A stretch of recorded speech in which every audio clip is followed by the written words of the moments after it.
Yes.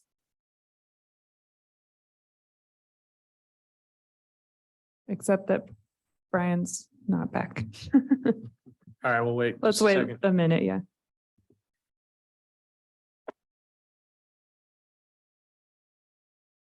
Anybody got any jokes?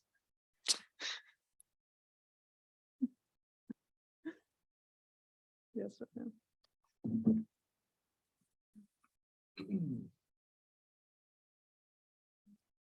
So presentation is in land use, sanitation. Did you say Tara was going to join us? Yes. I don't see her yet.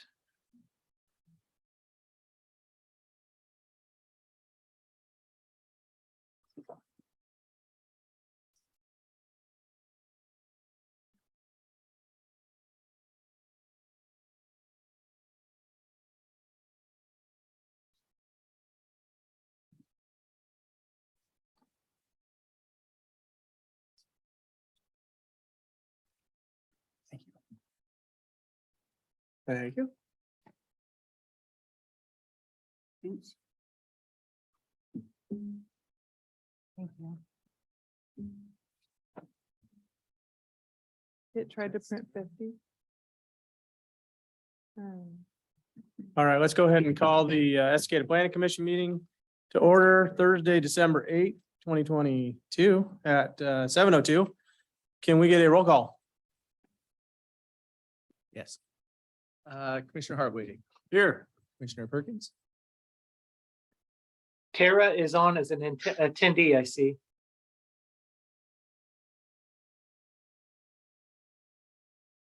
Tara, you with us? Okay, I think I'm here now. all right, Commissioner Sager, Here. Commissioner Hawks, Here. Commissioner Brittle, Here. and Commissioner Wheeler. Here. All right, first item on the agenda is to approve our October 20th, 2022 meeting minutes. We just got them, so give us a second here to read them over, and make sure everything looks right, and then we will ask for a motion. And Tara, I apologize, these didn't make it into the packet, but I'm emailing them to you right now. Okay.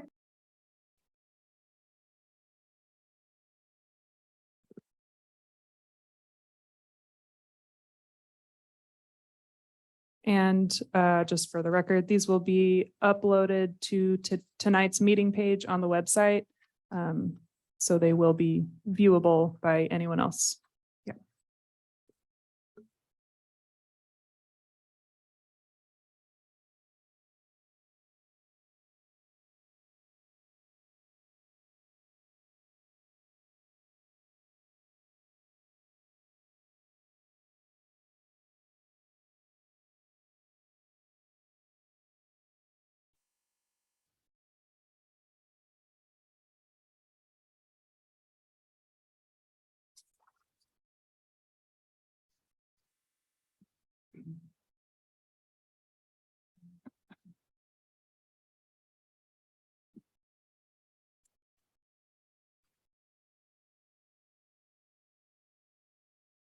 Yeah. they're uploaded. Okay. As soon as anybody's ready, we'll take a motion. I make a motion for the minutes to be approved as written. A second. We got a motion, we got a second. Do we need to discuss? I got a question. Sure. On the back page, it says the sustained was a gateway drug. Say that again. Being a gateway drug, what does that mean?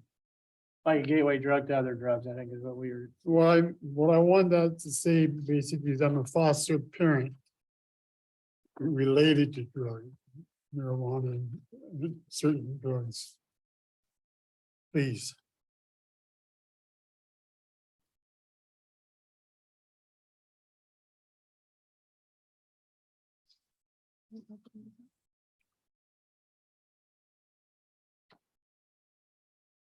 Do we need to do anything officially or other than just make a note on that? Or do we need another motion or how do you want that? Or do we need to vote that down and then? I will be watching that minutes coming up later too. So would it be deny, not approve the minutes tonight, just bring it back with that revision and for Or approval can at you the next just- time? Can you just change it now and then go with the procedure? Sure, Because I can do the yes vote if we change, to okay. everything else. So let me but find where you're talking about. You said on the last page. It's on the last page.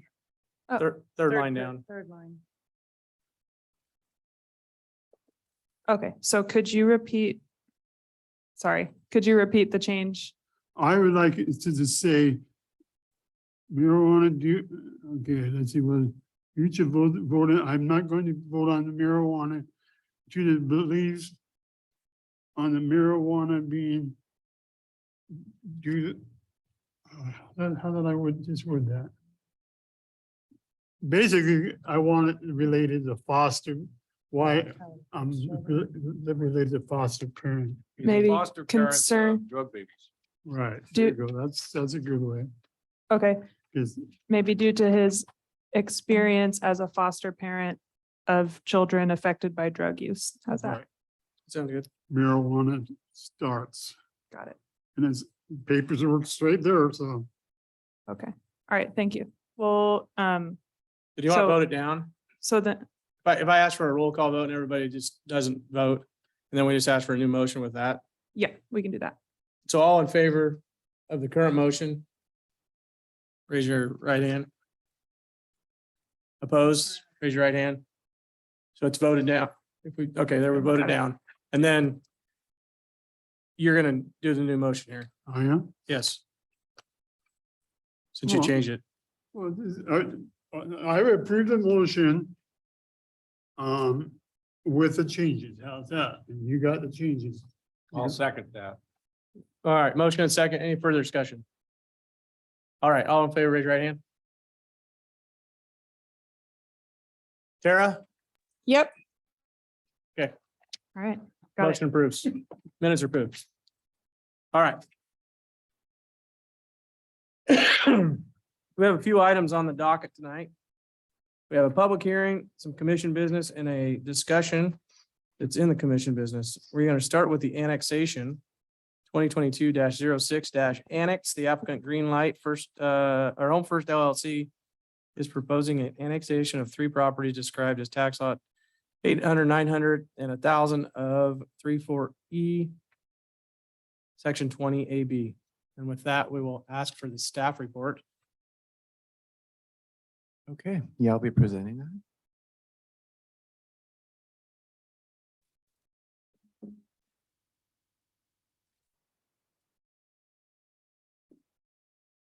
Okay, well, good evening, commissioners. Staff will present its report on file 2022-06 annex, also known under the project name Greenlight Home First LLC. So tonight, Planning Commission will forward a recommendation to council, who will issue a decision at their meeting next week on Monday, December 12th. That decision is final unless appealed to the Land Use Board of Appeals, aka LUBA. This proposal is approved. The council will then put the annexation into effect by adopting a resolution to annex the property into city limits, but only after all conditions of approval have been met. I will outline those conditions in detail later on in this presentation. Okay, next slide, please. So just an overview of the applicant and property information. The applicant is Greenlight Home First LLC, located in Portland at that address shown. The property is composed of 3 tax lots, 800, 900, and 1,000 of map number 34E20AB, and includes an adjacent segment of Southeast Eagle Creek Road, which you can see I think it's a 773 by approximately 713-foot swath of that road. Next slide, please. And we can see the comp plan map shows that the subject area is entirely within the UGB, which satisfies the first code requirement for annexation. Next slide. So section 1.6 or 16.124.030 lists the approval criteria that need to be met in order for the council to approve annexation. Oh, wait, I skipped, sorry, I skipped a slide. Okay, this is the vicinity map with incorporated areas shaded gray, and it shows that the property is adjacent to existing city limits on its eastern boundary. And this satisfies the second requirement for annexation. Okay, next slide. So now on to the approval criteria. So section 16.124.030 lists the approval criteria that need to be met in order for the council to approve an annexation. So A says the proposed use for the site complies with the Estacada Comprehensive Plan and with the designation on the Estacada Comprehensive Plan map. B states that the adequate capacity of urban services exists or can be made available within 3 years of the annexation approval. And C, findings documenting the availability of police, fire, parks, and school facilities and services shall be made to allow for conclusionary findings either for or against the proposed annexation. The adequacy of these services shall be considered in relation to annexation proposals. And now I'll go over each of those criteria in turn. Okay. So the first criterion regards compliance with the comprehensive plan. Since the applicant is proposing to zone the property according to its adopted designation, which is central mixed use, this criterion is met. Next slide. The second criterion pertains to the availability of city services, which includes sewer, water, and the transportation system. The applicant submitted a capacity statement from the city engineer dated June 13th of this year, which documented that the city can indeed serve this property, provided that it develops according to the uses and densities allowed in the proposed central mixed use zone. Next slide. And the last approval criterion requires findings regarding the availability of police, fire protection services, parks, and school facilities. The city contracts with Clackamas County Sheriff's Office for police services, and the property is within Estacada School District and the Rural Fire District. So both of these districts received notice of this annexation proposal, and neither submitted concerns. And as for parks, there's Wade Creek Park and the planned Campanella Park that are both just about a quarter mile away, and Timber Park is about a 1.5 mile drive from the properties. So these findings satisfy criterion C. Next slide, please. So staff recommends approval and includes these conditions. First, that the annexation include the 3.11 acre territory as officially described in the county's tax map. That the applicant sign a waiver of remonstrance against the dedication of right-of-way and other transportation improvements that the city may require in the future, as well as provide revisions to the illustration and legal description of the property to the Department of Revenue in order to complete the taxing district boundary change. That the property be zoned as designated in the Estacada Comprehensive Plan map upon council's adoption of the annexation. And that the city's comp plan map and zoning maps be amended to reflect the annexation and zone changes. Next slide, please. And that concludes staff's presentation of this application. Before we hear comments from the applicant and any public testimony, are there any questions that Planning Commission would like to ask? Planning Commission, any questions? Was this section included in the capacity for the water treatment? When we had talked about that before, there was a number, and since that happened in June, and we know what's going to go on there, I was just wondering if that was part of the capacity for the water treatment plant. So Dee Dee, I think this letter here from Kern McLeod dated November 9th dives into that a little bit deeper. Okay. It's the latest. Yeah, it's like a revised capacity statement. Okay. So short answer, yes. That's the only question I have. And that's because I think the capacity statement that they submitted, Alan can correct me if I'm wrong, was dated June 13. 13th. Mhm. But the city engineer was aware, they had to have a they held a pre-application meeting before actually submitting the application. Mhm. And at that time, they also let, you check in with the city engineer at the pre-app stage to find out if there's capacity at that time. If there's no capacity, most people are going to say, okay, well, I'm not going to apply for annexation if there's no capacity, right? So at that time, the city engineer already had it kind of on his list of developments that were expected. So he was already calculating this even well before June. Okay, thank you. So, but then yes, the extra thing that you have with the little FYI note at the top on your tables is a separate capacity statement that wasn't related to this annexation, but it is the most recent one that we've got and goes into a little more detail on everything. So I figured you might want to have that just for your information. And just on that, to add a little bit, on the back of page 2, the bottom of page 2, sorry, it talks about the two somewhat historic events we had in May of this year and June.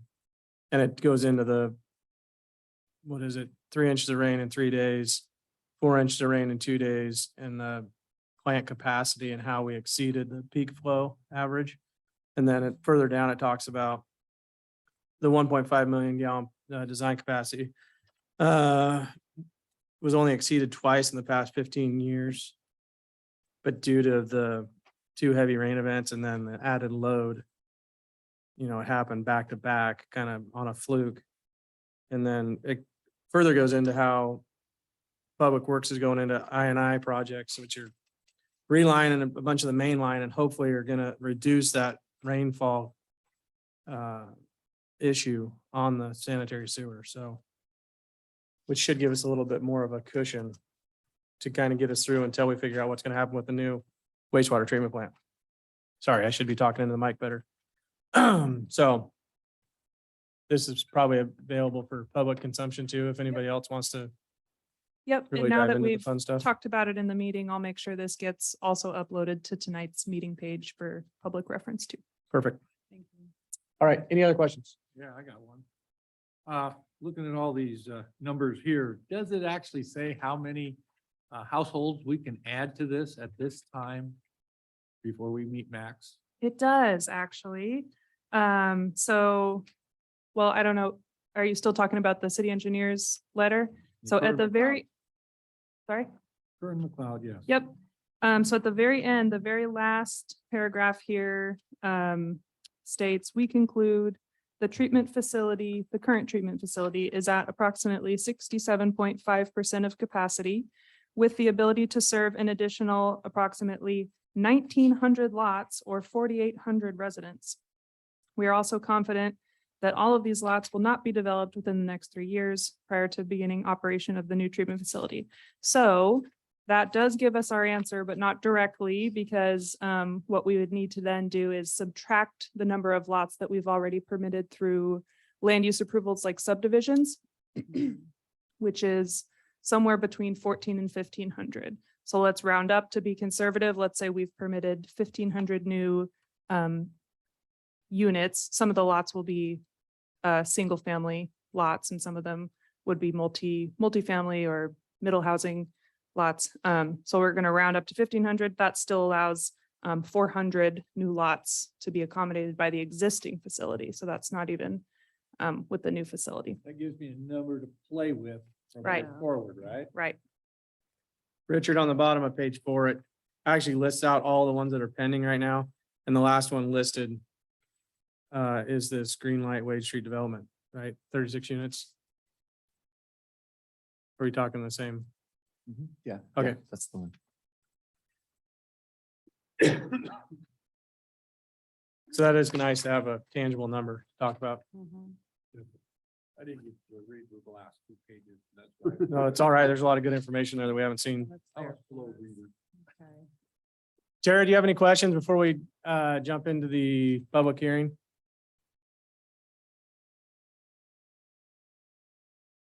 Doesn't sound like it. Okay. Sorry, no, I don't. Okay. Let's go ahead and there's no further questions. I need to find my appropriate piece of paper here. We'll close down the planning commission meeting and we'll open the public hearing portion of this. I'm going to read a little statement and then we'll ask the applicant and anybody else that would like to talk to come up to the mic. So, any issue which may be the basis for appeal to the city council must be raised prior to the close of the record of the final evidentiary hearing on the specific application.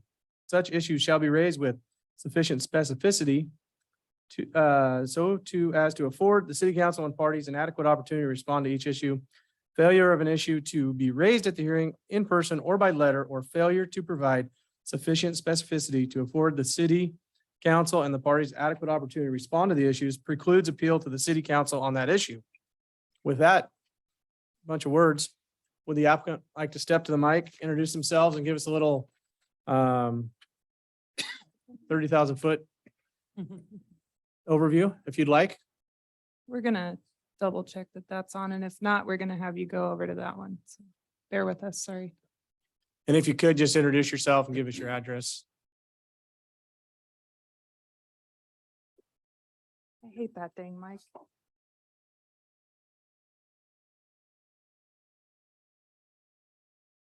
Is this on? Yep. My name's Steve Kay. I'm with Cascadia Planning and Development Services, and I'm representing the applicant. For the record, my address is P O Box 1920 Silverton, Oregon 97381. The applicant, Greenlight Home First LLC, is proposing to annex a 1.97 acre site. There's also an additional 1.14 acres of right-of-way that's adjacent to the property that's included with this application. And consistent with the comprehensive plan map, the site's 3 parcels are proposed to be designated central mixed use when the properties are annexed. This zone permits a variety of different uses, including commercial uses and higher density residential uses. And we understand that the housing capacity analysis city is currently undergoing is still under review. It's still going through their process, but it's looking out to 2041. And it looks like there's going to be at least coming close to reaching the amount of need within that time period for high density housing that's currently within the city limits. And it's going to be hard to meet that need, perhaps, if there's a higher growth rate than projected. So, taking that in mind and thinking about Oregon in general, there's a housing crisis. There's a need for additional affordable housing. And the applicant is intending to develop affordable housing units after annexation of this property. So this helps meet a critical need in the state and also in the community for this type of housing. The submitted narrative details how the proposed annexation meets the criteria for approval. Just a few bullet points here. The future multifamily use is consistent with the applicable goals and policies of the comprehensive plan. The submitted public water and wastewater system analysis was provided by the city engineer, and that determined that future development on the site can be supported by the existing capacity of the city's infrastructure. There's planned improvements with the Eagle Ridge Kern Creek development to the north of the property, and that includes improvements at the intersection of Eagle Creek Road and River Mill Road, and that's to address the transportation needs of the neighborhood. And when this property is developed, they will also the developer will also be required to develop frontage improvements on Eagle Creek Road. And that's to enhance the local transportation system.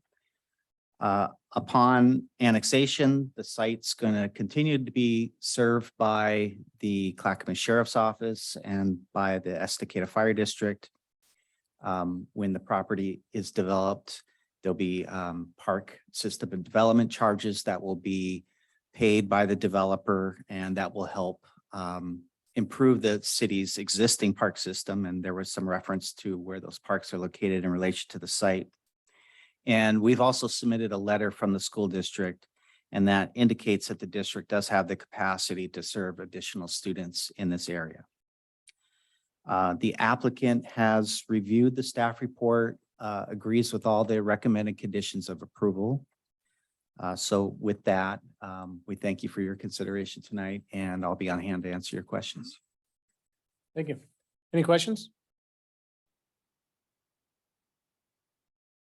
Sarah, you have any questions?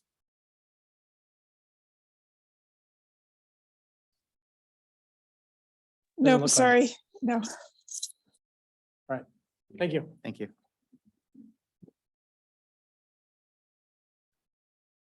Does any member of the audience wish to speak in favor of this application? Does any member of the audience wish to speak in opposition to this application? Does any member of the audience just want to get up and speak? Feel free to come on up, just introduce yourself, and as long as it's on this application. I did not. I was just gonna ask you that. I did not. So I can't, can I? No. Do you have any questions on this applications or comments on this app? Well, we're I talking. have a question. Okay, go ahead.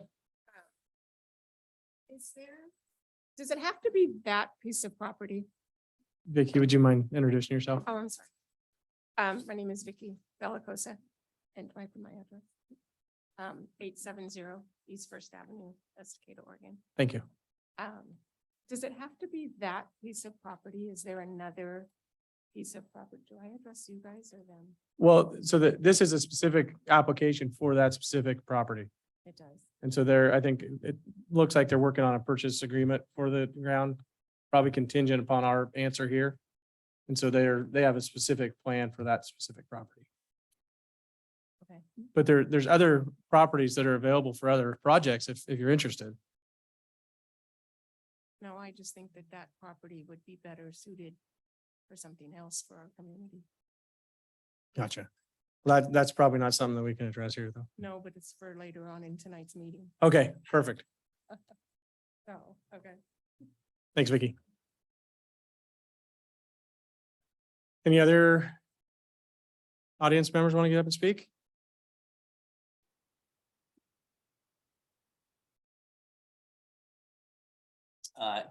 Tim Lawler. I'm actually with Greenlight Development and Home First Development as well as one of the developers. Thank you, Steve K, and thank you to the planners for that very great and thorough presentation. And thank you all for your time tonight.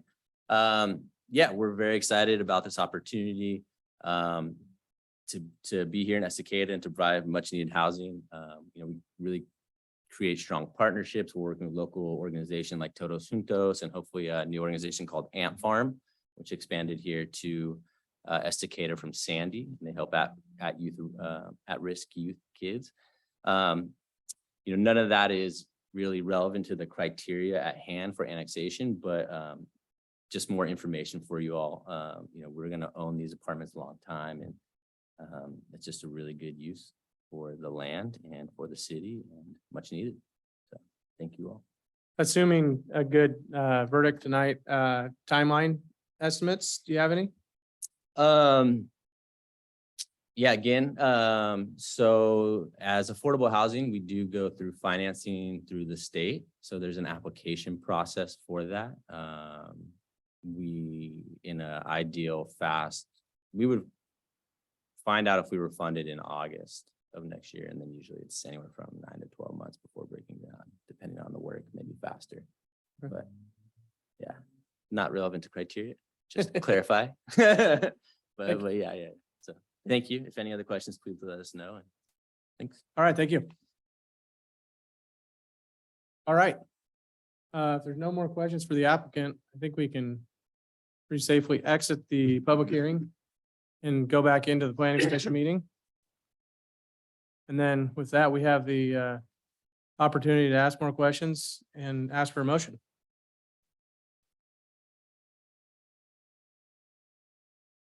Does anybody have a motion?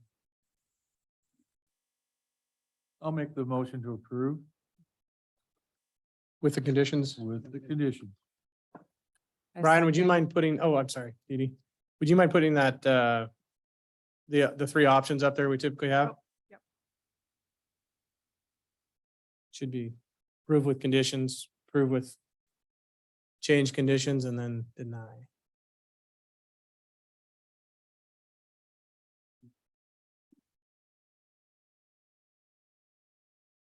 There we go.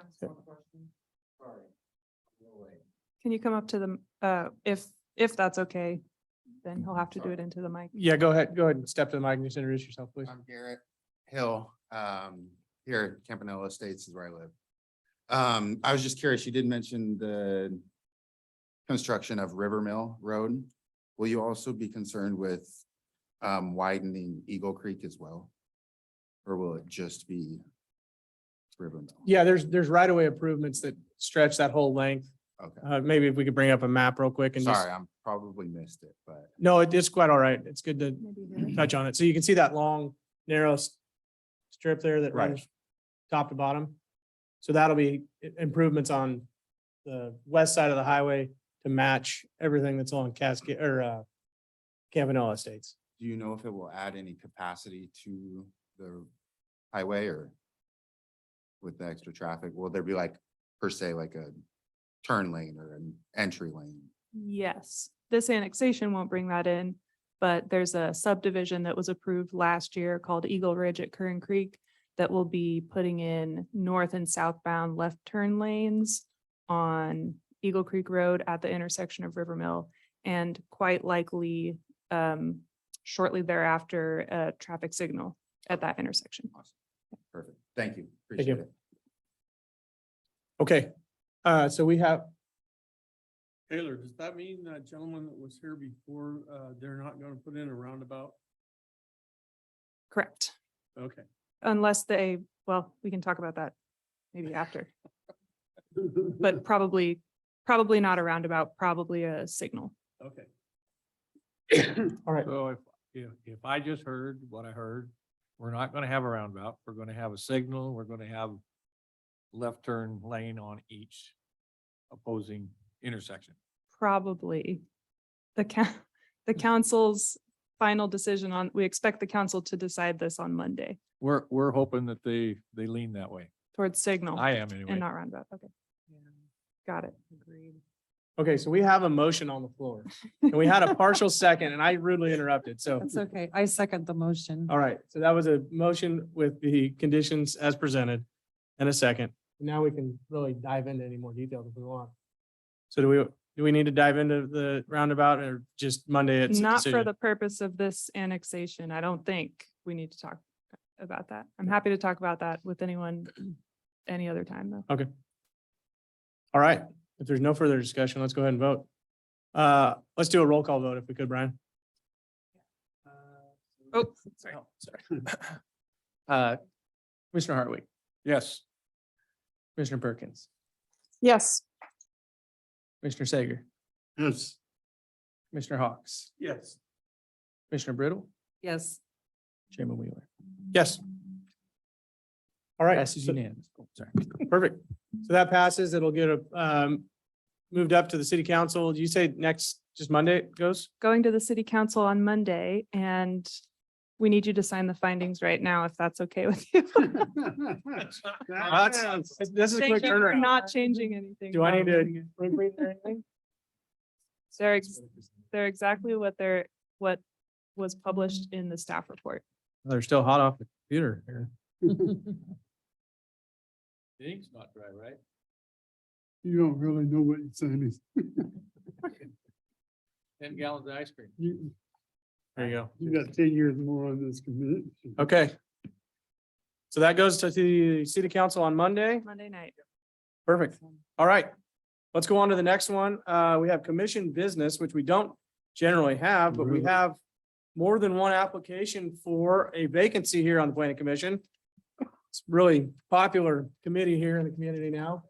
And so we've never had more than one applicant, I don't believe, in I recent. believe we have 2 before. Oh, okay. So what we're gonna do is we're just gonna call up the applicants one by one, I believe is the process you guys laid out. Is that correct? Yeah, I can go over, I could give some suggested instructions. I think it's really ultimately up to you guys how you want to do this. Sure. We But don't want to be here all night, do we? we don't want to be here all night. We consider that. So the council is going to make the final decision on who they want to appoint. But if we can get a recommended top 1 or 2 people, then that will go to them as a recommendation. We provided a score sheet in front of you, space for taking notes, space for the score. A score of 5 out of 5 is obviously best. A score of 1 is worse, not 0, but 1. And a score of 3 is neutral. If you don't feel any one way or the other about them, pick a 3, or if you're not sure. So we figured we could go through the applicants in the order that they are on the agenda. Give you a minute to review their written application. Think about it, open discussion among yourselves, and then if they're here, call them up to the mic so that you can ask them any questions that you have. We don't have any like formal interview questions set up for you. It's just if you have questions for them, that's your time to ask. And we figured we would set a timer for 5 minutes for that Q&A, just to keep it on time. You know, if there's more questions that you have for someone, it's up to you. We can go beyond the 5 minutes, but we'll have that timer go off at 5 minutes just to keep us on track. And then once you're done asking them questions, give you another moment to think about your score, then move on to the next person in the list. At the end of all of that, we will collect your score sheets and then we'll average all of those scores. And that will be, you know, whoever has the highest average score would be we'd report that to the council as the top That doesn't recommendation. mean the bottom will be kicked off, right? Right, no, it doesn't disqualify anyone. The council could The decide council for, can Go overrule us. right, absolutely. They could pick That's what it someone who used to scored happen. the lowest, right, you know. And then one last note, I just wanted to emphasize or recommend not docking someone points if they weren't able to show up tonight, especially because we're holding this meeting at a, you know, not the regular time. So just reminding you that it's not the normal time for us to be holding the meeting. A couple of them said they weren't sure if they could make it tonight. Okay, So I have Does a it- question regarding that. yeah, go ahead. Okay, so if for any reason a member of the current planning commission could not fulfill their duties anymore, would you pick from the candidates here as opposed to seeking again? usually, yes, if a commissioner leaves before, like steps down before their term is over, then we would probably reach out to this pool of applicants and say we have a vacancy, especially if it's like pretty close to, well, I don't know, actually, I don't know. Okay, I guess it depends on if the council wants it to be opened up to the whole community before reaching out to the previous applicants. I think it would ultimately be up to the council. But I know that in the past, we've done that where there's a vacancy like before the end of a term, and we've filled it with applicants who were part of a previous recruitment, but they didn't get appointed, but they were still, you know, preferable and perfectly great candidates. okay. That's just a curiosity question. It seems like a lot of work to go through and then, you know, let them all go if they're good people that would fill a spot. Right, right. Okay. I have a question also. So are we just interviewing and then scoring and then submitting things, or is there an opportunity for us to, as a discussion to, or as a committee to discuss any of it, or to if we know somebody just to speak on their application or anything like that? Yeah, absolutely. I would encourage you to discuss among, you know, as a commission, your thoughts on a certain applicant. And would that be at the end after everybody's done their Q&A, or when's it just process-wise a good time to do that? I'm imagining that you would score them as you go along. So when you get to that person's, you know, that person, when you get to that person's spot on the list here, that I think that would be a good time to talk with the commission about any thoughts that you have about that person, either before or after they come up and do their Q&A. Okay, thank you. All right, let's jump right into this. There's no other questions. Mr. Ryan Carpenter, would you like to come to the mic and introduce yourself and give us a reason why you're a good fit for the Escada Planning Commission? I will shorten my speech from 40 minutes to 5, so excited about that. Hello, my name is Ryan Carpenter, 23220 South Bluegrass Lane, Estacada, Oregon. I've been an Estacada resident since 2009, so I've been in this community for 13 years now, 9 inside the Estacada city limits, and the last 4 in the Springwater corridor there, kind of by the Viola neighborhood. I proudly serve as Estacada Schools 10th superintendent. So I serve as the superintendent for the Estacada School District, someone who's been in the community, deeply involved in the educational community and having children going through this process. I am deeply committed to the long-term success of the Estacada community. I know that schools frequently come up when it comes to capacity inside the Planning Commission and just around the community at large. And so I do believe that having this opportunity to serve on this panel could provide great insights and information as a team. You guys think about what growth could look like from a strategic standpoint. This is a defining moment really for the community of Estacada, and you all play such a pivotal role in defining the scope of what growth looks like for Estacada and its community. And I think it's a really special privilege and opportunity to be a part of that growth. But I also think it's equally as critical to protect the historical integrity that Estacada has always been. And so as we manage growth and as we manage change, I think it's equally and vitally important to make sure the historical roots of Estacada continue to be supported. So there's a great qualified group of people here, which is awesome.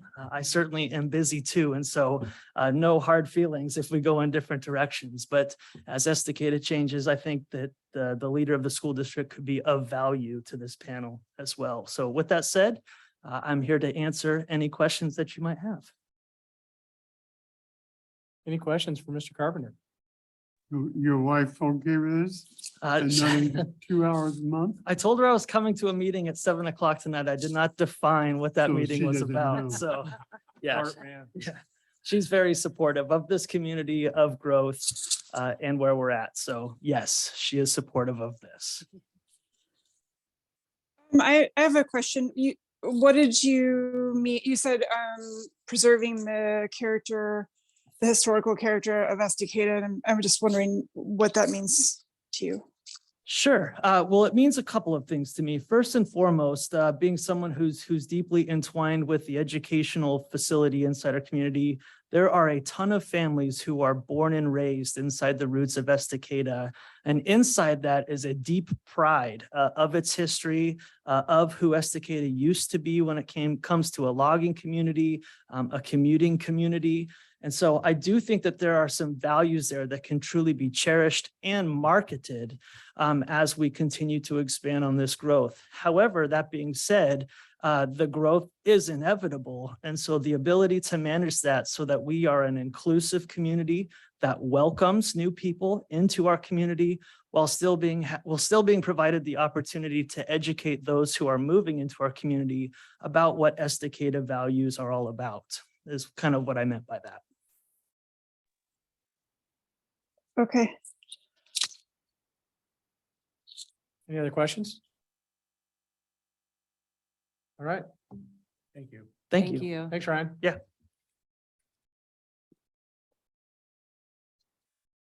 If I'm going too fast, Commission, let me know. Well, you just want us to keep going?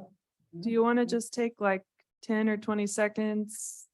Think about that and make your score. Did everyone, you got your scores? I just want to make sure. Yeah. Okay. Let's Make sure we're here on it. let's go ahead and have Antonio Johnson come on up.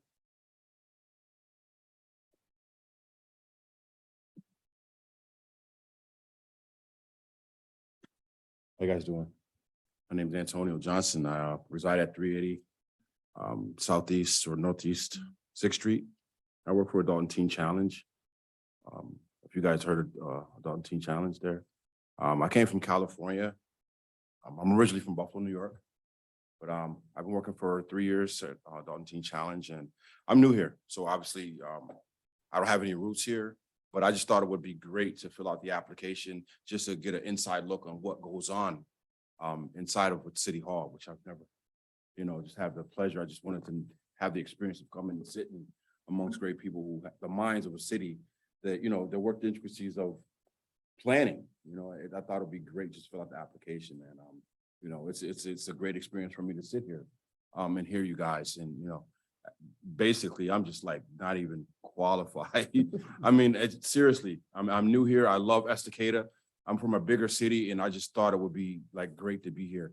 But Estacada, small as it is, it's full of life, man. And I'm just like enjoying myself here, and I'm going to be a part of Estacada, and I'm going to bring my daughter and my son here too as well. So, I would like to see it expand and grow, and I plan on being here. So just thank you for an opportunity, really, just to be a part of this, man. Thanks for throwing your hat in the ring. Hey, man, thank you. Any questions for me? Antonio, I liked your comment about the fresh pair of eyes. Yes. Thank you. Thank you very much. Any other questions? Tara, any questions? Nope. All right, Thank you, guys. thank you.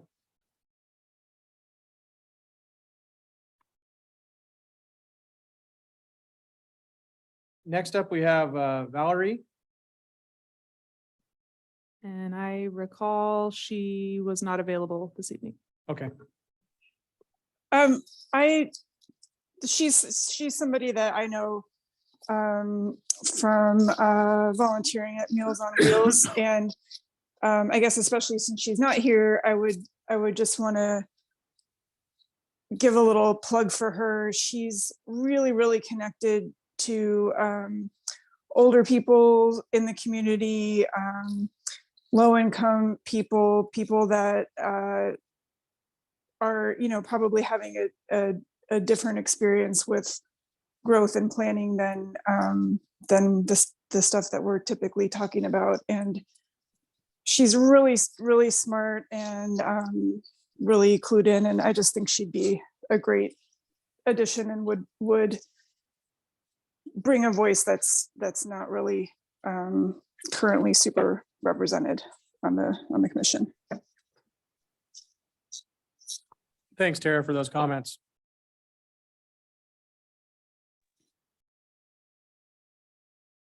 All right, moving on to the next one, we have Kim. I don't want to butcher your last name, Chuella.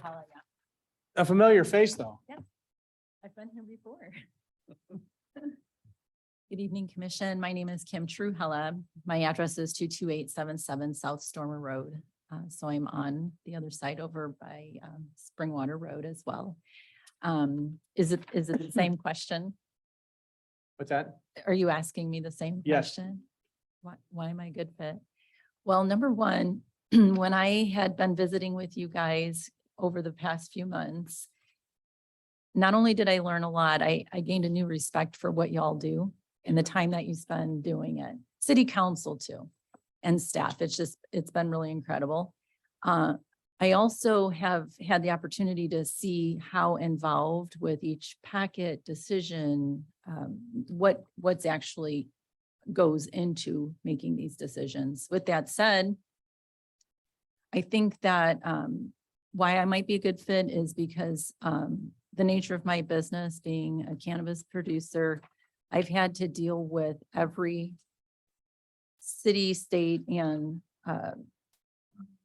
local county agencies. And so I have a really good knowledge of how all of it works, from water resources, from permitting, building, needing to make applications to the county, or having to meet Department of Ag regulations and rules, or any number of things. And so I think that I have a pretty good fundamental knowledge of comprehensive plans and how cities and counties need to kind of navigate changes and what's involved. with the packets that I've seen that you guys have had to like study, which I mean that there's so many pages long. I don't even know how you do it. You'll have to maybe help me, but I think that it's important that we as a community grow. And like Brian said, I think that it needs to be in a direction that fits with where we're at and then also allows for growth, not only housing, but also jobs and also using what we have locally, whether it's contractors, whether it's services, so that we're keeping the money here in our community so we get the tax dollars back and can keep growing and then paying for improvements like the wastewater and other things. So obviously lots of moving parts, can't just make one decision because obviously there's a domino effect to other things. But I think that having a well-rounded knowledge of how it all works, making good decisions for not just today, but definitely down the road. And I think I can do that. Besides, you guys encouraged me to apply, so I did. Thanks, Kim. Any questions? All right. Thank you. Next up, we have Tim Schubert. And Tim Schubert also let me know just today that he is not feeling well. And Okay. did not want to get people sick. All right. And the last one we have is David Hughes. Good. Doesn't look like anybody else up there. Okay.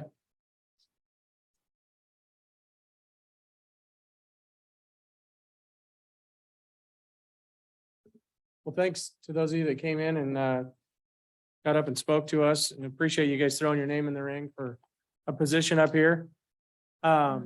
We will make a recommendation or our scores to the city council, and they will make a decision Monday. Yep. So if we can collect your score sheets, as soon as you've got your scores all finished, or I don't know if we're Well, let's do it before jumping the end the of the gun day. here. or the- Yeah. Okay, then we can, yeah, we'll average them. And then Tara, you can just email us your scores for everybody. We'll average them Okay. and that will get passed on to the council. Okay. Great. All right. Thanks, everybody. We have one last item on the, Question before you go into. Oh. I'm gonna take a break. oh. He lots of needs things. a break. I got a question. Go ahead, Richard. So are we not looking at the other applicants then at all? No, we are. But they Yes. want the average of what we've seen already. So please do consider the applicants that couldn't make it tonight. You've got all of their applications printed out in front of you and they were in the packet. So Okay, so we're just working off of the sheet. Yeah. Okay. Okay. All right, so the last thing, I think we can get started on this without Tom. And this is discussing childcare and preschool in Estacada. Looks like we have Tiny Timbers owner and director Brittany Hill here. And this is kind of new for the planning commission to have a discussion of this nature, so yeah, you could so kind of I'll lead give us a into that. little, yep, I'll go ahead and do that.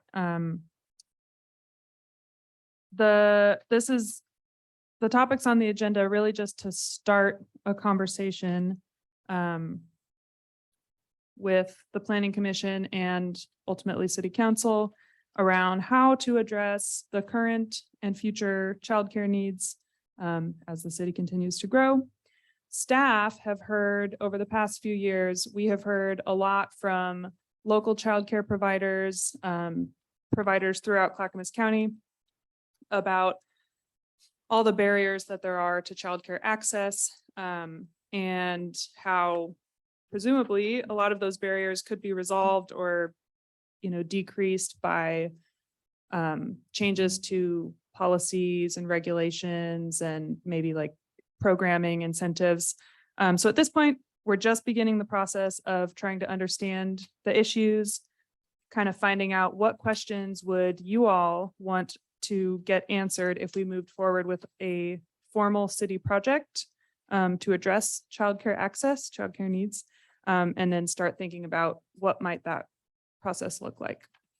So what you have in the packet and in front of you was, in preparation for the meeting, we attended one of the Estacada Early Childhood Committee meetings, which we try to attend regularly. And this is not a city committee, it's a local community group here.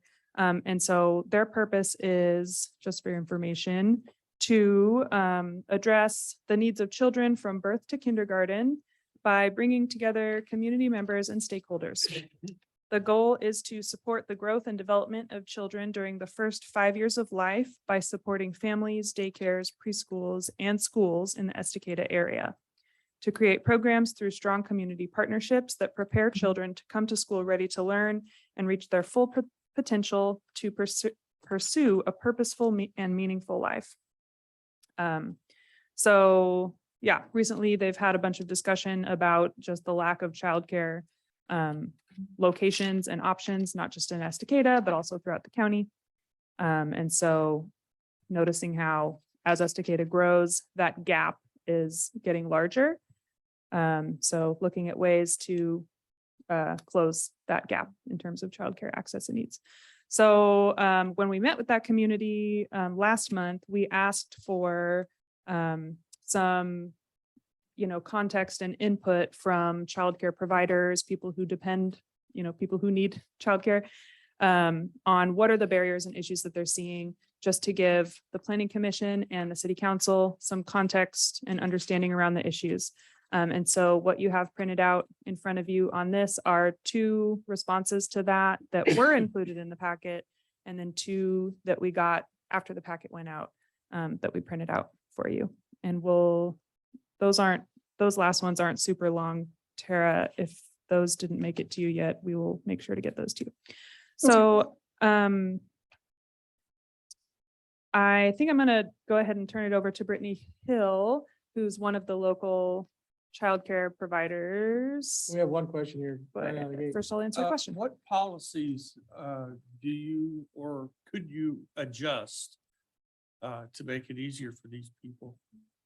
Do you guys do you know what that is? That's like that's what I would hope that project would answer. That's the question I would hope that project would answer. Yeah. They have to be state licensed. Am I Right. correct? Yeah. Those people put their most prized possessions in these people's charge. Right. and You absolutely want to make sure that those children are as safe as possible. Right. Yep. Just, I'd hate to cut something off. Right. Yeah. From the Planning Commission standpoint, are we providing input and viewing this through our normal blinders on, like city code? Or are we allowed to kind of open our wings and like give personal opinions? Yep. 'Cause typically, we're not, Taylor promised me a discussion, so I'm here to discuss. Right. I don't want to be put on the spot. Yeah. Yeah. This is not something, there's not any formal proposal or any, there are no bounds to, where you don't have to consider whether this criteria is one of the Okay. applicable approval criteria, nothing like that. It's an open discussion to start understanding the issues around childcare, because staff and members of the community recognize a need for the city to address some of the issues around that childcare access in terms of just community health and also economic So development she's going reasons. to give her spiel and then we get to add on to that. Yep. Mhm. Without any further ado, why don't we go ahead and let you introduce yourself and give us your thoughts on childcare in Estacada? You're comfortable. Yes. So my name is Brittany Hill. I started as an in-home provider about 2.5 years ago. At the time I served 0 to up through 10. And I got my license, my childcare license 2 days before we the state shut down because of COVID. So it was really bad timing. And I learned a lot, to say the least. And in an ever-changing like regulations of childcare world, it was amplified even more. So it was definitely like a sink or swim moment for me. About 2 years later, I've actually been in contact with Jen Berman over the course of the last probably year or so, begging her to help try to, get an after-school program at River Mill. And I have been Matt Lorenzen's and Taylor's squeaky wheel for the past 2 years, just like asking like, how can the city help? I have approximately like 2 pages typed out of every dead end I've hit in the city. And I'm just not willing to give up. You can't get rid of me that easily. So I finally ended up, I've also reached out to Ryan Carpenter a few times, Vicky over here. She owns a daycare as well. She's been a great support for me. She's been doing this a lot longer than I have. So in the beginning of summer this year, Jen Berman reached out and she was like, hey, we realized that this is a huge need for our community now that we're going to a 4-day school week. And so there's a lot of families that need Friday care and they're kind of in panic mode. And so we don't have the space, but we're making the space. So I got a lease agreement with River Mill for this school year, and we opened up an after-school program. They were so gracious to allow us to also have a preschool program that we operate in the portable from 8 to 12, right next to the other portable. So there is a private preschool and then River Mills Public Preschool that are right next to each other. So we've been able to partner with the school a lot in that program. And then they opened up the application for the space that was at Clackamas River Elementary. So I jumped on that application as well and applied. We ended up getting both locations and had 8 weeks to pull together 2 brand new programs. And we went from 16 kids to 85 kids in 8 weeks. So thankfully I have a godsend of a husband who has bared with me through everything. He cut his hours back at work. So we've kind of been co-owning together this fall, and we've just kind of we're finally like making, ground and traction. I feel like we have 2 really great programs that we're operating, but at the end of the day, like childcare is a really hard industry because you have people that deserve more. It's a lot like teachers, teachers deserve to be paid better. You're managing a lot of children with very little resources. It's a very high stress job with not a whole lot of thanks at the end of the day, surprisingly. So I just wanted to share that, that's my experience with childcare. I grew up in a daycare, and it's always been a big passion of mine to have my own childcare and preschool. I'm very passionate about early childhood education and, preschool, particularly getting our kids ready for kindergarten. I mean, we have 3 kids, 6, 3, and 1. And, our daughter went into kindergarten sailing miles ahead, just socially, developmentally, like everything. And so, we take a lot of pride in that, because had she not had that foundation, she might not be doing as well. And I feel like over the last 2 years, like we had our daycare in our home, but we had a full on preschool program. We ordered curriculum from a place called the Learning Box, who's out of California. So we had a very structured day. It's not like, these kids come to us and they run amok all day and we turn the TV on. I mean, we've got structure, we've got, fine motor, gross motor. There's a schedule that we run by. There's, regulations that we abide by, for the state of Oregon.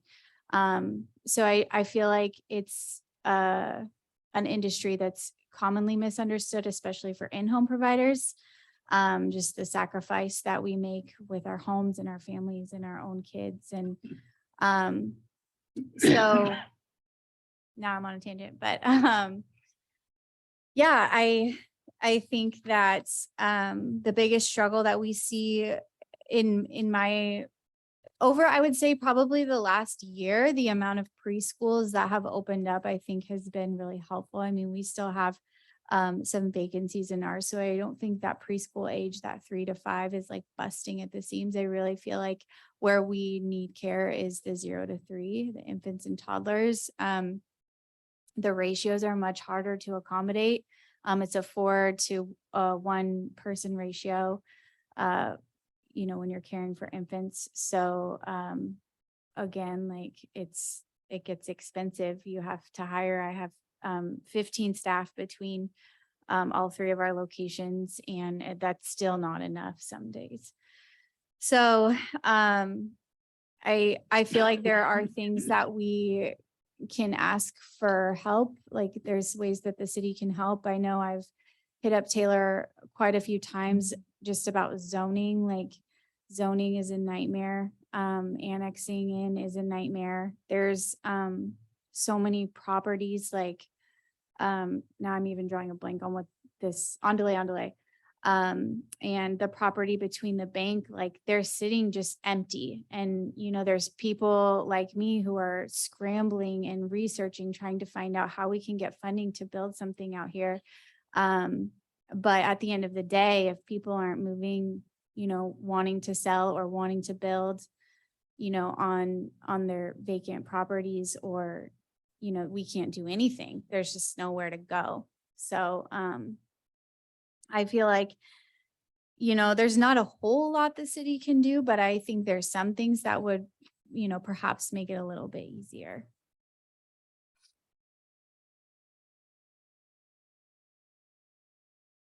Are you running into issues with those 2 particular properties that the childcare is not allowed on those, in those zones?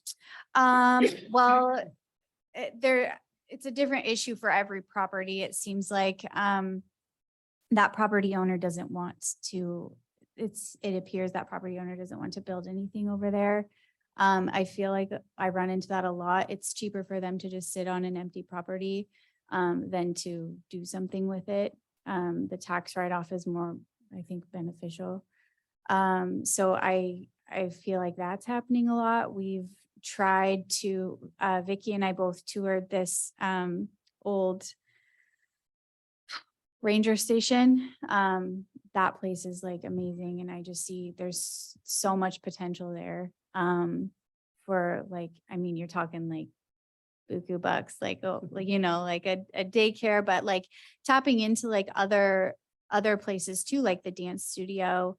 I know she's looking for a bigger space, but there's nowhere to go. And it's like, if we could have like a hub, right, where, we're caring for kids during the day, but then they can go during the day to dance class or to basketball practice and have, all of that stuff in like one kind of like location where parents aren't trying to hurry to get off work to go, because a lot of our parents commute, right? So trying to accommodate after school sports is not that easy, or practices. So just like being able to, walk them over to their ballet class at 2 p.m. or whatever, and, have them come back to get them that, it's just an idea. Like, I wouldn't be opposed to a coffee shop right next to a daycare facility.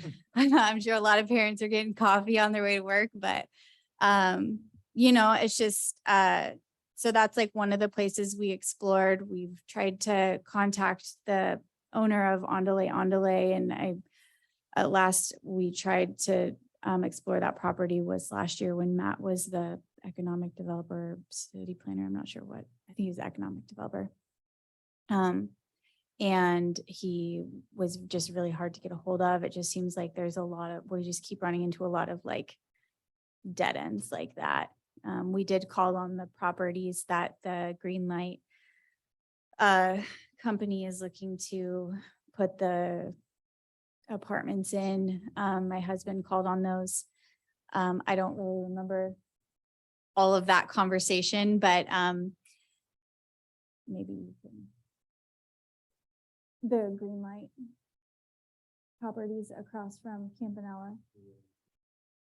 It was the annexing issue, yeah. So, and then there's a property on Hinman Road that just went up for sale.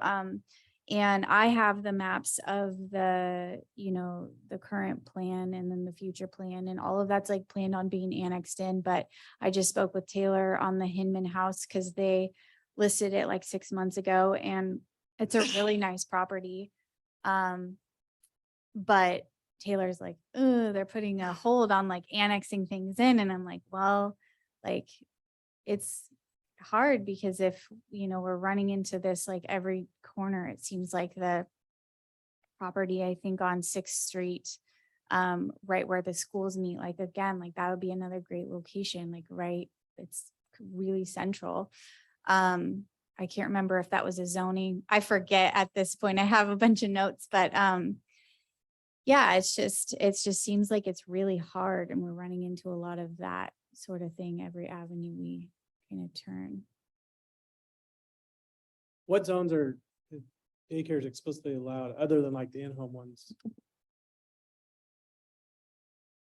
I'll have to pull this up, but I yeah, think it's commercial just zones. commercial mixed use. Downtown. Right, so downtown, general commercial should be residential commercial. That would make. It would not make sense if they weren't allowed there, but.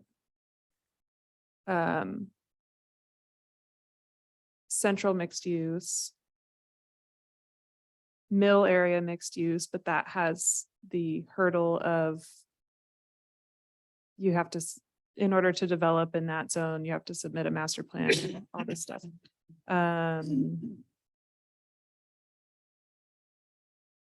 Riverfront commercial? I don't know. I don't know off the top of my head. Residential commercial does not.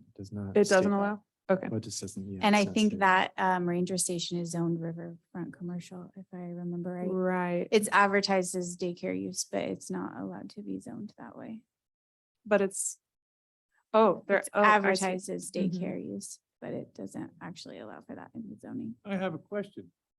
I mean, if she's looking for a particular spot, what would be the option of just going for a conditional use for 10 years or whatever?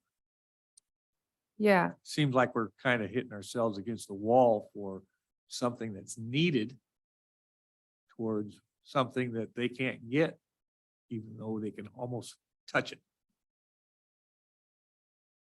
Is the goal to build? I mean, ultimately, that would be my goal. I would love to have a center. How we can make that happen, I just don't really know financially, but I'm hoping that with the contracts with the school, like that's a stepping stone for us. But yeah, I mean, we'd love to have a building. There's a lot of restrictions on buildings too. The old Art Smith building. I'm like, that would be perfect for infants because, That was you my know, thought. yeah. You have to have 75 square feet of outdoor space per head. So there's no outdoor space there. And that's a lot of the downtown. There's not anywhere that the kids can go outside, unfortunately. So that's what we run into here. I would just comment, I don't know what the conversation around annexation was, but I mean, we just casually annexed 3.5 acres or whatever the number was. And it seems like we have annexations pretty regularly. And we do a lot of, not quite as much, but approving of expanded uses or uses that are not in, I don't know what, I can't remember what the word is, but conditional uses or whatever that is. So I don't know if you've found the process, if you've started the process on any of those and found it difficult, or if there's anything that we can do along those lines to make that process easier. And then I would also ask city folks if there's anything policy wise that people are doing in other cities to make leaving vacant buildings unattractive and not financially viable, because that's a problem in a lot of small towns. And when we have such a small downtown here, if there's people that are like, oh, I'm just going to leave this huge chunk of highway frontage land with nothing on it, that's a big problem. One other thing that kind of just jogged my memory. So first of all, to answer one of your questions is, for us, it's not really feasible to purchase a property with the hope that it'll be annexed in, or with the hope that everything's just going to work out. We're obviously not that financially set. And that's extremely risky. So that's kind of the property that we have been looking at. Again, like, we feel like it would be great and we could turn it into a in-home daycare, and then, slowly try to add on, build on, and make it what we need it to be to kind of house all of our preschool, our 0 to 5 group, in one location. So that's kind of, every time I see like a listing on Zillow, I'm sending it to Taylor and I'm like, tell me about this. And so that's kind of where we're at on that piece of it. And then the other thing that I kind of want to ask, I don't know if it's possible, but I know you guys have the grant for, to help new businesses, and that is supposed to be in the urban growth boundary. But like, at the same time, if the growth of Estacada is so much greater than just this urban growth development, like, I understand you're trying to make this downtown area, nice, but could that also, is there any room for like expanding that to certain areas so that providers like myself have a fighting chance at building something, knowing that, okay, up to 50% of the expenses is taken care of for us. So with I believe you're talking about the urban renewal downtown. Yes. Yeah, so it's the way that's set up, and chime in if I'm totally off base, but the way I remember it is when it was adopted by the city, what it did is it froze everybody's tax rates at whatever it was, 2009 rates. And so they would continue having their escalation of taxes, but that incremental increase would go into that urban renewal fund. So at that point, there was a delineated area that was affected by these people, or that affected that tax base. And so that, I think, is delineated as pretty much the downtown area. And so it's kind of locked in. So I guess the long way to answer that is as much as that'd be nice, I don't think there's not a legal way to take money from all these people and then inject it up on a property. somewhere out Uptown, of the yeah. area. Right. There's grants available that are outside, that are not specifically urban renewal, I think. And I would just respond to what you said earlier. You can, if you found a property that you wanted to buy that needed to be annexed in order for you to use it, I believe it's pretty common to do sales contingent on getting the use granted from the city. So you wouldn't buy it unless your use came through. And now that the market is slowing, I feel like that's a little bit more viable than it was 3 months ago, 5 months ago. You said you looked at the Forest Service building. What are the pluses and minuses of that building? It's really big, which is a big plus and minus. That building is, I believe it's zoned waterfront, and waterfront does not allow for childcare use. We actually were trying to meet with Emmert, who purchased the building, but we weren't ever able to actually schedule a time to talk with him. But we were trying to potentially lease a part of that building. that comes with its own set of expenses, right? Like there's a lot of open space. So, creating rooms, which those are minor, major expenses. And then, of course, the whole parking lot would have to be converted to a play area. So you're talking like either that like rubber foam that you would like lay over would probably make the most sense other than, like hammering it out and grassing it, if you could even do that. So. Yeah, and that's a great example of a regulatory change that would open up opportunities because, so that's a relatively new zone. We created and adopted that, I didn't do it, but the city created and adopted that zone in 2019 and 2020.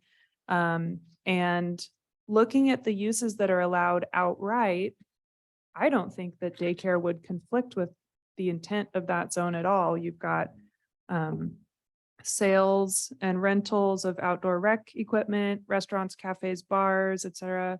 Mobile vending units, guiding services, visitor centers and tourist information, hotels, motels, resorts, government uses, public institutions of higher learning, art galleries, museums, swimming pools, short-term rentals, public use parking facilities, publicly accessible parks, plazas, public transportation facilities, accessory uses that are allowed outright with those are event spaces and meeting facilities, indoor, outdoor storage of goods related to the uses, electric vehicle charging stations. And then conditional uses includes several things, including community centers. A lot of times community centers will actually have daycare services inside of them. So, if someone got a community center approved as a conditional use, then, they could have a daycare inside of it. But if it was just a daycare facility, that's not listed here in the zone, even though I think it wouldn't really conflict with the other uses allowed in that zone, right? So that's something where if the city looked at all of the different ways that we might open up more options for the siting of daycare facilities. That is one code amendment that I think would make a lot of sense, is allowing daycare facilities, the different types that there are, in more of the zones throughout the city. Also, to answer your question, in August of 2021, when we toured it, it was actually for sale. And they were asking 1.7 million for it, which obviously isn't doable for Vicky and I together. And it's a 15,000 square foot building.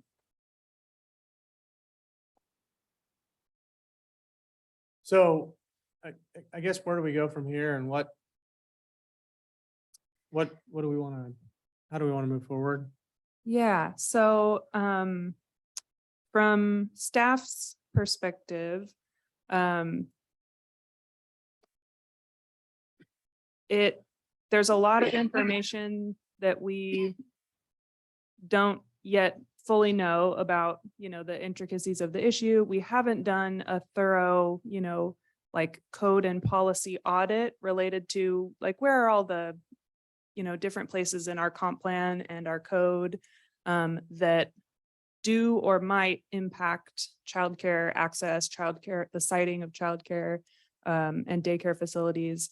That's a whole process that will take staff time to do, but it would be one step in the process of resolving some of those barriers at the city policy regulatory level. So that's a project that would need direction from the city council for us to spend any significant amount of staff time on.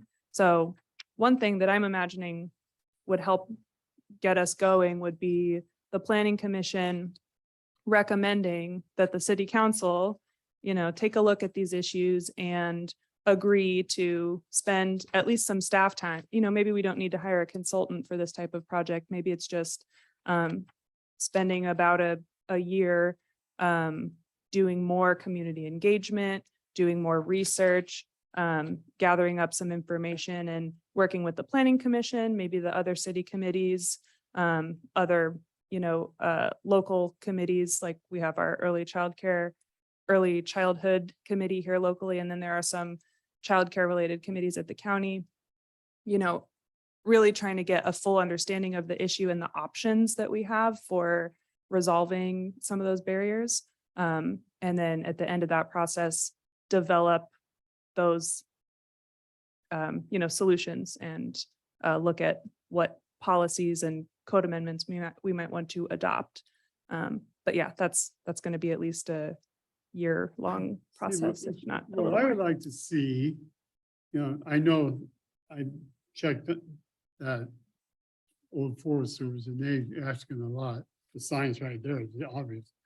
But being involved in DHS as we are, my wife gets invitations all the time to have local moms meeting type thing. Childcare is that thing, just to talk about the issues.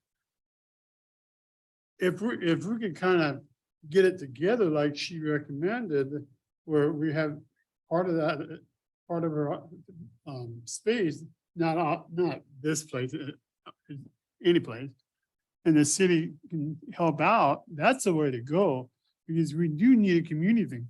Yeah, we got the school, but they are so busy lately, if anybody goes up there. And then the library, you can set up a meeting, but half the time you get up there, there's something else going. Or you get in there and kids is running up and down the hallway that's supposed to be in the library. So, if we could work it out, kind of work it out as a team, if it's a city, the school, them, and get, figure something out. And put a conference room in there, because there's a lot of people that needs a conference room. Especially, like I said, DHS, the moms that usually calls my wife is the local moms that runs DHS out of their house. And the closest one is Oregon City. And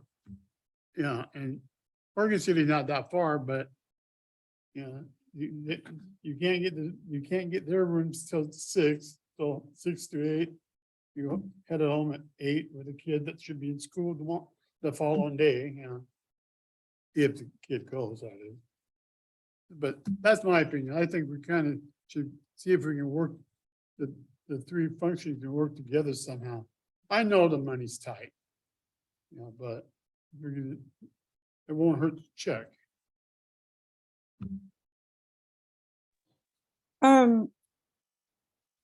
Taylor, what you'd said about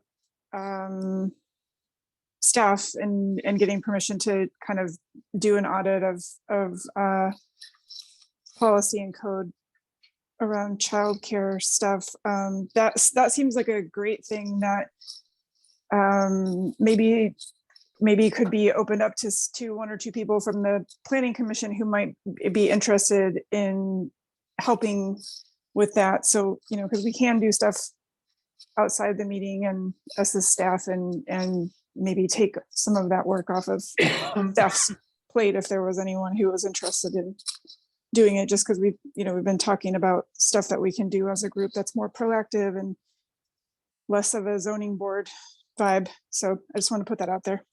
Yeah. Are you signing up? Oh, I don't know. I like that. That was good. I have cats for sons, so I don't know. But yeah, maybe I'd be interested in talking about it. Okay. Is it? I don't want to overcomplicate it, but does it make sense to look at it from a bigger scope? Are there any other hot button issues that we're lacking in that could be a similar thing of, hey, while we're going through and looking at childcare, it makes sense to look at auto body shops in the downtown zone or whatever the case is, Yeah, Or just is that just combine them make- into the same building, right? Yeah. Or does that just create too big of a snowball and then we're just getting off on a bunch of tangents? It, I guess it depends. There's, just because the process of a code amendment or a comp plan amendment is so, procedurally complicated and onerous. If you can combine code amendments into the same adoption process, that's always great for staff at least, and it makes it happen faster.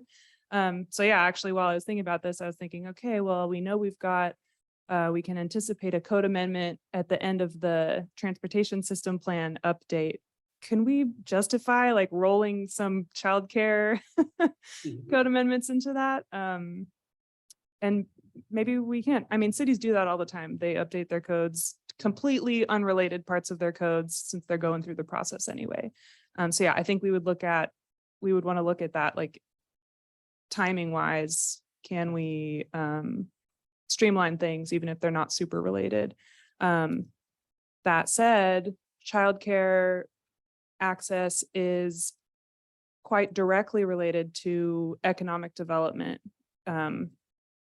both in terms of, childcare, daycare facilities and services being businesses themselves, but also, when you can't find childcare for your kid as an adult, it's really hard to go to your job, or if you can't find affordable childcare, that's a financial burden. So there are all kinds of like direct economic development implications to the childcare access issue. So looking at our economic development policies, which did get updated somewhat recently with the 2019 economic opportunity analysis.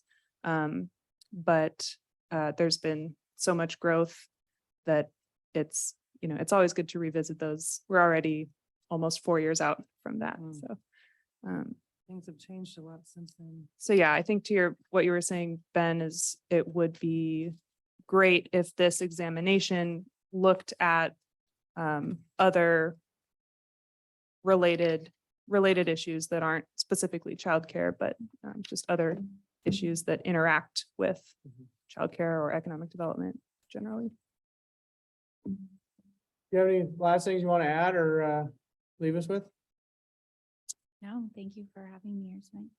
Thanks for coming. And it looks like we have Paul, one of the city councilors, raising his hand there. Paul, if you want to go ahead. Yeah, thanks, Ben. I just wanted to chime in on the conversation here, if I could. I think it'd be very worthwhile to do the kind of thing that we're discussing here, especially a targeted look at something like barriers to childcare within any code issues that we may have. I think your question, Ben, is a good one. Should there be other things that we could look at? I was thinking maybe we start with childcare, see where this goes. I was wondering if we've ever done this kind of thing before, this kind of review of code. And Taylor, I don't know if you've been around long enough or anyone to chime in on that. If this kind of review has happened before. As far as I can tell, trying to apply our lovely development code, it seems like the code updates that we've had have not resulted from like audits in the sense that we're talking about, and have mostly just been, coming from processes like the active transportation plan update, and, they're related to long range plans that got adopted, the downtown Riverside area plan, the most recently or currently the housing needs analysis and strategy project is updating our code. But that's a great example that the housing updates are going to make a bunch of changes to housing related code sections, but they are not reviewing the housing code for like clear and objective standards, for example, which is a code audit that we desperately need. So I don't know if that's a very clear answer, but our No, code needs that helps. I appreciate it, Taylor, and I think this could be a very worthwhile and productive, as Tara said, exercise that we could do as a city and commission group. Thanks for the discussion. Thanks, Paul. Thanks for joining us too. I think with the development of our town, there's so many new subdivisions coming and we have apartment complexes along the way. It's really important to look at this. I do see some negatives to the Forest Service building as it being on the other side of the highway as a negative, but also positive of people who are commuting, going out of town to go to work. It's a great drop-off site, pickup site. I don't know, maybe you could find other businesses that could share in the cost of the building, like you said, the dance studio, for example, or gosh, there's probably a lot of things out there that we're not even thinking of. But there's no reason, if you could divide a building downtown and put a business in the front and a business in the back, why couldn't you do that with the Forest Service building? Right. You know, Well, I mentioned too, we've been trying to reach out to the person that owns it and, Yeah. Does not seem like he is very interested in actually occupying the building. you're talking about Emmert? No, that's not his forte. He buys and sells and builds, so. He was very interested in working together. Found a great work with. I tried to set up 4 or 5 visits and No avail, yeah. I don't know that it's even going to be feasible with Emmerich. I have a question. How long did it take you to go from 6 or 15 or 6? You got 15 employees and you went from 16 children to 85 children. How long did that take? Well, that only took 8 weeks because I had 8 weeks to open up my 2 new locations. Wow. Enrollment wise, how long? So 8 weeks. I'm looking at what I just heard and I'm saying, we're gonna bring in another 4,800 people to this community in the next, how many years? 5, 3, whatever it is, 1,500 homes. And that's not even counting the new ones that are on the way. We have dedicated parks for each community of people. We have a, what do I want to call it? A pond retention for all the water running downhill. But we haven't made any or requests such as this one on all the kids that are gonna either stay at home or walk the swamps. You know, I was totally sitting here in La La Land thinking, how come nobody ever brought that up in the past That's, 25 yeah, years? shocking to me. I helped and so did Ben, and we put the little red house back on the map at the Mhm. top of Broadway, back when his kids were going there. Mhm. And then it kind of stopped and fizzled, and now I see it's back up and doing something. But, you know, that was when they only had, what, 40 some kids in that one little building. Redbourne, that's it, thank you. But anyway, you know, I'm sitting here, I said, how did we miss the opportunity and the thought process of a whole community, you know? We put a lot of thought into things and they said, no, we don't want this, but we do want this. But that didn't ever come up. Well, back in the day, there were a lot of in-home providers. Vicky took care of my children when they were young. And Cool. I appreciate in-home providers, but you're giving up a lot of your personal space and your living area to take care of other people's children. But you And were to have limited- you were something- limited, weren't you, for how many people could be in Yeah, at a yeah, home? very limited, but to have a place that's big enough for Yeah. all these children that are coming. Not everybody needs daycare, but a lot of people do. This didn't just. Kudos a to you for little pushing it. Balloon, this got huge, this is a hot air balloon going huge, Mm. Right. and I thank you for bringing it to my attention. Yeah, thanks for coming and enlightening us and hopefully we can make some, I don't know, some headway on the code and if there's things we can do, at least we know about the issue now and be an advocate to start. Yeah, I think looking at next steps, it would be helpful for us to be able to tell the council whether the planning commission agrees that this is something that the city should kind of formally look at. So I don't know if you would you want to do a roll call, or could we just, is that something that you all agree would be good for us to spend time on over the coming year or so? Looks like we got a collective head nod. How's that? Okay, You we'll let them see- know it was a head nod. Yeah. It's on the record. Paul yeah. knows. So what we can do is we can figure out which of their upcoming council meetings we can put some space on their agenda to have a similar discussion. We would invite Brittany to join that if she's willing, and kind of just recap the conversation that we had here. And if that doesn't happen at one of their upcoming meetings, it should at least happen at your upcoming joint workshop with them, which we've got scheduled for, and I apologize, I know Mondays don't work well for all of you, but hopefully most of you can attend, February, Monday, 27th. It is the second Monday it's the second council meeting in February. It's the fourth Monday in February. So there's going to be, it's at, well, I don't know if it'll be at Early? 6 PM or 7 PM, but it'll be in the evening. Your meeting starts at 6, right? Sometimes their regular meetings usually start at 7, but if That's what I meant. we 7. hold, right, yeah, so, So if we start at TBD. least at 6, we got a little bit of time, right? right, yeah, so 6 or 7, I'll have to, Would you just send us a I'll have to reminder on let you that? know, yeah. So that joint workshop is gonna be general and broad and talking about all things related to growth. So this conversation would be a component of that, but we're hoping that it can be a really like higher level look at all of the various different components of growth management, planning for growth. So more on that from us via email, but Okay. get that on the calendars. So. Great. Thanks again. Thank you.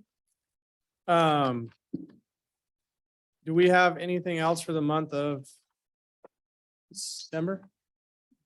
As far as, we don't have a meeting after Christmas or around No. Christmas, right? That's what this is for. All right, so we'll be probably in January then? Probably, we'll let you know. We don't have anything scheduled yet for the January meeting, That's okay. so, yeah. And potential candidates, thank you again for coming. And you'll be hearing from some of the planning staff on the council selection, I imagine. Yes, we would invite all of the candidates to attend the council meeting on Monday. And we will, we'll let the council know, I think at that meeting, their packet already went out, so we'll let them know. Oh, actually, we'll let them know tonight Yeah. what Email the, them tonight. the top 2 contenders are. Perfect. So- Right. Will you let us know? Will you email us too? And we'll let you all know as well, and we can let the applicants themselves know also. One last request. They're going through the housing code amendments, right? Yeah. Would you just, after that meeting, give us a rundown on where we're at? Because it seems like it was forever ago that we hashed through it. Yes, right. We expect them to adopt the ordinance as it currently is with no changes, which took out quadplexes and any other 4 units from the R1 zone. So R1 zone, you'll be able to have up to 3 units, middle housing types. And then in the R2 zone, you'll be able to have up to 4. No, I got this wrong. R1 zone will only allow up to 2 unit. And then you can also have an ADU, so you can do 3 if one of them's an ADU. And then the R2 zone, you can have up to 3 units outright. And you could still do a quadplex if it's a conditional use.